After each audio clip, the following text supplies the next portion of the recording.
It's February of 1982, and Mark Dean just wants to grab a quick drink. He'd been to this place many times before, he enjoyed it, but there were always these two kids in there, and sure, they weren't that bad. He actually kind of enjoyed talking to them, might even call them friends if he was pressed, but they kept giving him this demo tape for their silly little pop band. But on this particular day, Mark thought about taking a risk. He was starting up his own record label, calling it Intervision, and while the demo tape was far from groundbreaking or spectacular, and the group's name was pretty ridiculous, what did he have to lose? He was going to offer them a contract. When Mark Dean signed the two boys to a contract, he had no idea that they were about to launch one of the most dominant pop bands of the 80s, and that it would end up bankrupting his new label. This is the story of Wham. If you enjoy music history content, feel free to subscribe if you want. It's free. I try and learn as much as I can about music history, talk about a bunch of different bands and genres. So if that sounds interesting to you, feel free to subscribe. Also, want to give a huge shout out to our newest member, Gail Williams. Thank you so much for wanting to partner with this channel. Gail's going to get early access to videos. She'll get access to members-only polls and members-only content whenever I have the time to make that. So thank you so much, Gail. If you want to also partner with me and become a member of this channel like Gail and like some other great members, there's a link in the description below. You can click on that to see how to do that. I'm sorry if I sound stuffy. I went to Warped Tour like 2 weeks ago and I'm still sick from it. It was a fun time, but this sickness is a nightmare. Andrew Ridgeley was born in Surrey in 1963. His father, who was of Egyptian and Italian descent, worked for Canon while his mother was a schoolteacher. His father had actually been expelled from Egypt during the Suez Crisis, and when he got to England, he changed his name to Ridgeley, taken from a street sign he saw in order to fit in. When he was 12 years old, a new kid came to Andrew's primary school. His name is one I am going to horribly mispronounce, and we're going to just have to be okay with that, and I apologize, don't mean to be offensive. His name was Giorgio Panayiotou. Often, when you're new at school, the teachers will kind of assign another student to show you around and basically force you to be friends with them. Andrew said, "Never ever have they let me have a person, so I decided that this one was going to be mine."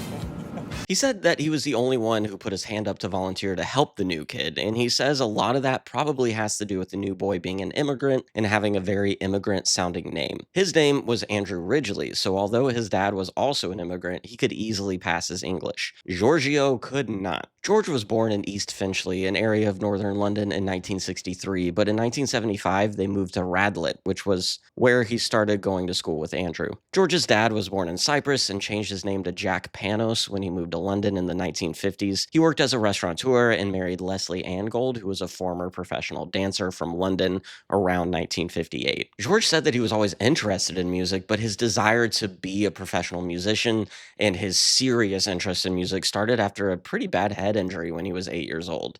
He said that before that, his interest was all like insects and nature, but after that head injury, in a matter of months, all of his interests changed. He said, "All I wanted to know about was music. It just seemed a very, very strange thing." But that was a good thing because it turned out that he shared musical taste with his new school friend, Andrew. He said, "We grew up listening to a really varied range of music. We never confined our listening to a particular genre. We were fans of everything." Andrew also mentioned that he knew George had that desire to be a songwriter and a musician, but he didn't seem willing to actually make a go at it. So Andrew had to push him. Part of that was probably because George still felt pressure from his parents to perform academically. His dad never really believed he could sing until after they got famous, but Andrew gave up on school right away. He commented that as soon as he knew how to read and write, school didn't hold any interest to him. He knew what he needed to know. They also shared a similar sense of humor, which according to Andrew was what really bonded them. They were always goofing off and hanging out, and George was kind of awkward and he was very insecure as a kid. He was picked on for his weight and his looks, so he really bonded with Andrew, who was a good friend to him. Andrew always knew George as Yogs, which was what he heard George's mother call George when he was over at their house one time. And at first, George really didn't like that nickname, but whenever he got famous and whenever they kind of blew up, he really appreciated it because it's what people who knew him before would call him. So there was always that like distinction that made him feel seen and understood. George George's first band was called Stainless Steel. He made it with his childhood best friend, Dave Austin, whose real name is Dave Mortimer. They became friends because their mothers were best friends and they lived near each other, and that's all it takes when you're a kid. They decorated the bass drum by drawing the band's initials in a slanted font on the front. Considering the band was named Stainless Steel, the initials in a slanted font looked very bad. Dave remembers one of the parents came up right off with that. We were like, what? We hadn't been taught about World War II yet. And Dave would go on to be one of George's primary collaborators throughout his entire career. Later in school, Andrew and George started a band called The Executives, which they called a reggae infused ska band.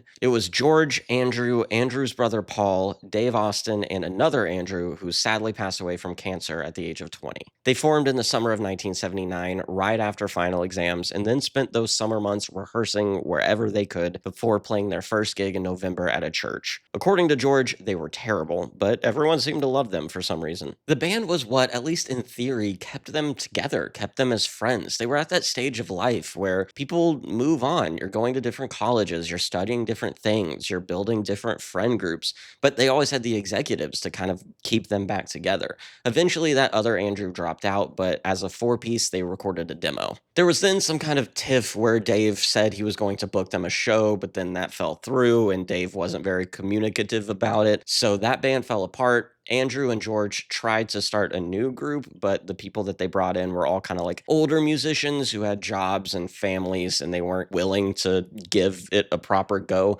So Andrew and George just decided to carry on as a duo. They then used a 4-track recorder in Andrew's front room and a microphone taped to a broomstick to record a 3-song demo tape. They called themselves Wham, which was kind of an offhand comment Andrew made while they were dancing in a club. They thought it was funny and would make a good name for a group. After trying some other names out, they thought it fit with what they wanted to do, so they became Wham. Though I did hear that they named the band after they got a contract, but somewhere along this way, they started calling themselves Wham. They took that demo tape, which according to George was just 4 minutes long, around to record labels trying to get any kind of traction going. Because we had no money being on the dance, we wanted someone to give us the money to make a proper demo. Right. And we got a contract off it, which we were really amazed with. That demo and their earlier songs were very inspired by the dance scene, the club scene. They were both really big parts of that, and they loved the energy behind it, so they incorporated that into their music. But the first time they passed that demo around London, they got no interest at all, and that got George's parents really annoyed and kind of fed up with the whole experiment. Apparently, they gave him an ultimatum to either get a record contract within 6 months or a real job, or he would be kicked out of the house. So that kind of kicked them into higher gear. Andrew met a guy at a local shop named Mark Dean from Intervision Records. Eventually, Mark agreed to meet with them, and he signed them to what was a pretty unfair contract, and in Mark's eyes, wasn't taking a big risk. He figured they'd try a few singles, and if it didn't work out, they wouldn't be too much in the hole on Wham. I also heard a different version of that story, that they were already pretty good friends with Mark. They knew him from before, and he was starting Intervision Records, so it just kind of made sense that he would sign his friends who were in a band. They did do the smart thing, and they had a lawyer review the contract, but that lawyer told them that it was a horrible contract and they should not sign it. They should negotiate for a better deal.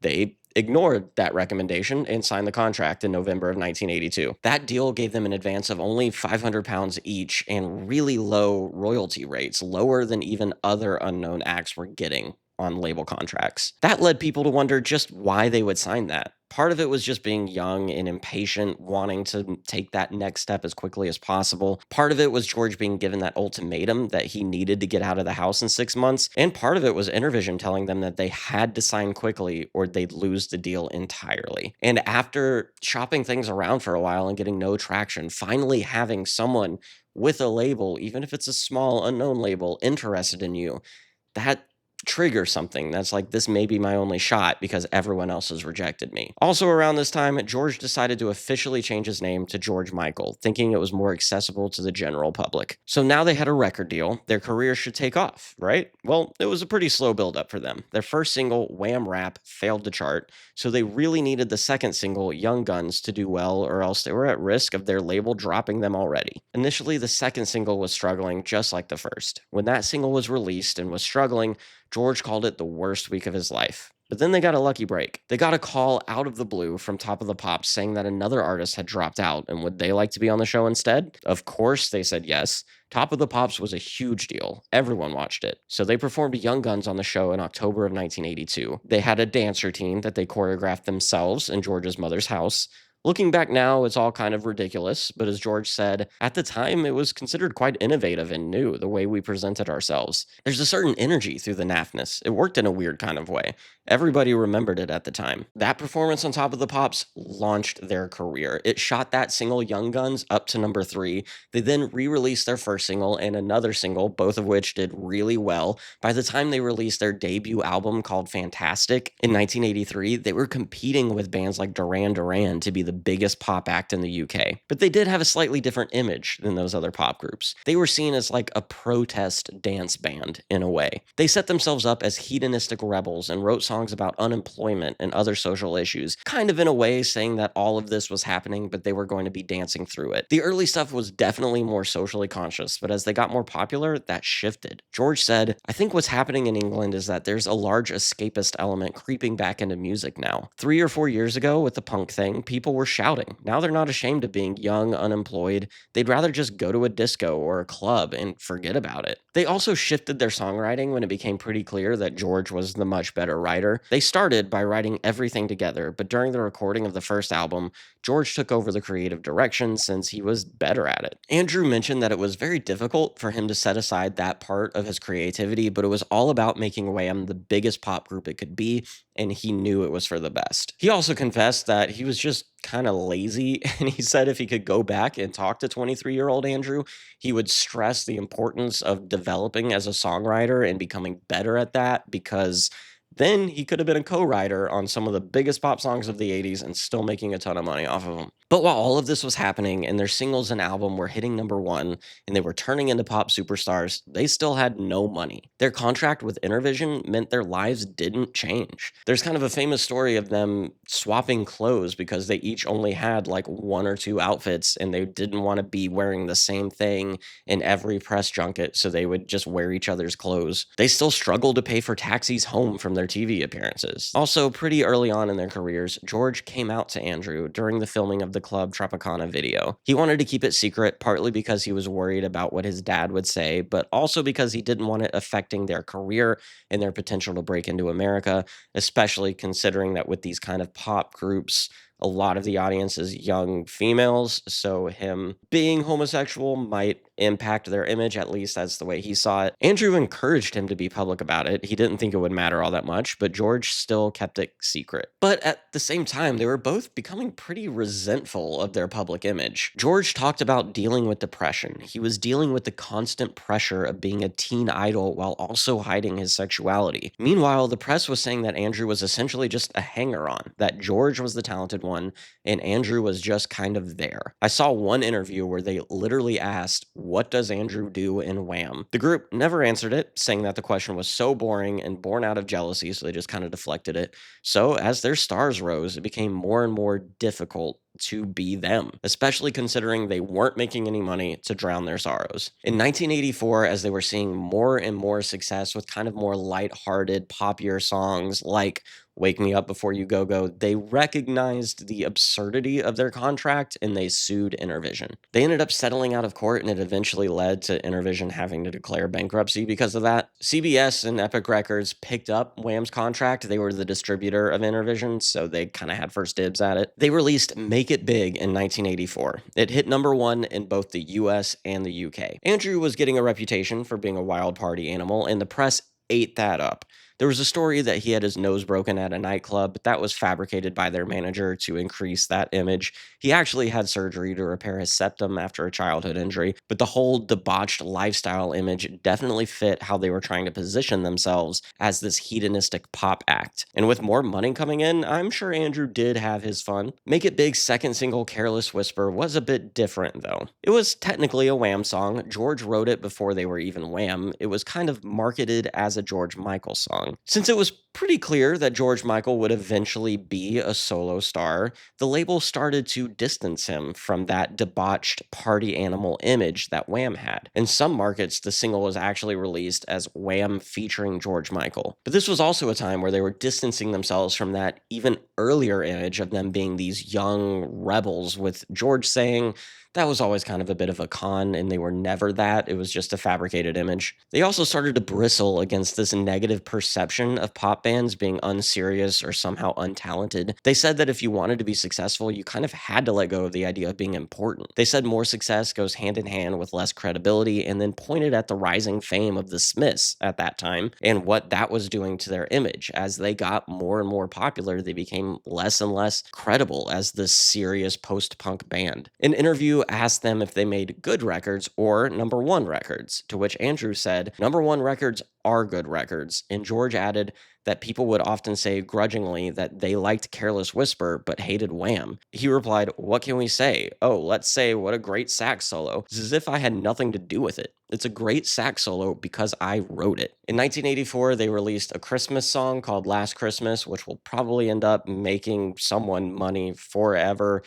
Andrew told George about that song. "It's actually my favorite of all the songs you've written. It's an ultimate pop song. It's got humor, which Careless Whisper didn't have. Careless Whisper was a great record and a great song, but this Christmas one has a certain element of humor in it." In early 1985, they took some time to do a major world tour, including a stint in China, making them the first Western pop group to tour there. It was all a publicity stunt from their manager, and they even filmed it for a documentary. Andrew started a new passion for rally car driving to just kind of get away from the pop star lifestyle for a bit. With all of that going on, 1985 was an exhausting year. They'd been going nonstop on this mission to make Wham the biggest act in the world. I saw somewhere they said that they wanted to see what it was like to be Michael Jackson. And at some point, that has to burn you out, especially dealing with, as George described it, feeling like you're living a double life. He was hiding his sexuality, and with all of the press attention on them, that had to have been super exhausting. He said, "This year, apart from the gigs themselves, being on tour has been horrible. All I do is hide away in hotels. It's driving me mad. It's making me think very seriously about whether it's all worth it. Up to a certain point, fame is quite fun and just a bit of a pain, but then it goes over the edge, and you realize you're spending all of your time writing your name." In the spring of 1986, they announced that they would be ending Wham, and a large part of this was because George Michael said that he wanted to focus on making adult music, more serious music, where Wham was always kind of seen as teenager music. Andrew and I decided that we thought what we wanted to achieve 4 years ago when we formed the band had been just about achieved, and that whatever we do from now on will be a matter of maintaining and making sure that people don't get a chance to say we're finished. And we thought that wasn't really the way we wanted it to carry on. They released one final album, which was called The Final in most places, but called Music from the Edge of Heaven in America. The albums were a little different, with The Final being more of a greatest hits album, but they also shared most of the same songs. After the split, the two took wildly different career paths, with George Michael obviously continuing being a pop superstar. There was never an official reunion, but Andrew did appear with George on stage in the 90s and did a couple Wham songs. Andrew kind of slipped out of the spotlight. He moved to Monaco and tried to do Formula 3 racing for a bit, but he wasn't particularly good at that. He crashed out of each of the 8 races that he participated in, so he moved to LA to try to be an actor. But that also didn't pan out, so he moved to Cornwall with his partner Karen Woodward from Bananarama, though they would split in 2017. CBS did realize that Wham's contract said that each of them would do a solo record, so they called that in, and Andrew released his solo album in 1990. It did okay commercially, but it was a disaster from the reviews in the press. Meanwhile, George Michael was a global superstar. In 1998, his sexuality was publicly outed when he was arrested for lewd acts in a public restroom in Beverly Hills. He said he was caught by an undercover police officer trying to trick people into soliciting sex. He gave an interview where he said that he couldn't really be ashamed of responding in that situation, but it was a stupid situation to be in. He also highlighted that he was dealing with some depression at losing his mother and his first serious partner to AIDS. In the early 2000s, his struggle with drugs started to become public knowledge as he got into legal trouble. He lost his license after driving while intoxicated on sleeping pills. He entered rehab for crack cocaine addiction. After keeping a lower profile in the 2010s, his boyfriend found him dead on Christmas Day in 2016 from heart failure. It's largely believed that his death was linked to drug abuse, even though the autopsy was inconclusive. Andrew said that the last time he saw George was a few months before. They would play Scrabble a lot together, and he said he'd beaten me the week week before, and I was exacting my revenge. It took us right back to just the essence of our schoolboy friendship and one-upmanship. He added about George, he was a supernova in a firmament of shining lights and stars, and he was probably the finest singing voice and songwriter of his generation. There ain't too many that held a candle to him. And on that pretty sad note, that's the story of Wham. It's the story of two guys who sacrificed a lot and worked really hard to make their dreams a reality. Let me know what you think. Use the comment section below. Let me know if you're a Wham fan, any good memories you have with the group. Like the video if you ended up liking it. Subscribe if you want to join me as I try and learn more about music history. And once again, huge thank you to our members. It really means a lot that you want to partner with me and want to be a more active part in supporting what I'm trying to do with this channel. Thank you so much for that.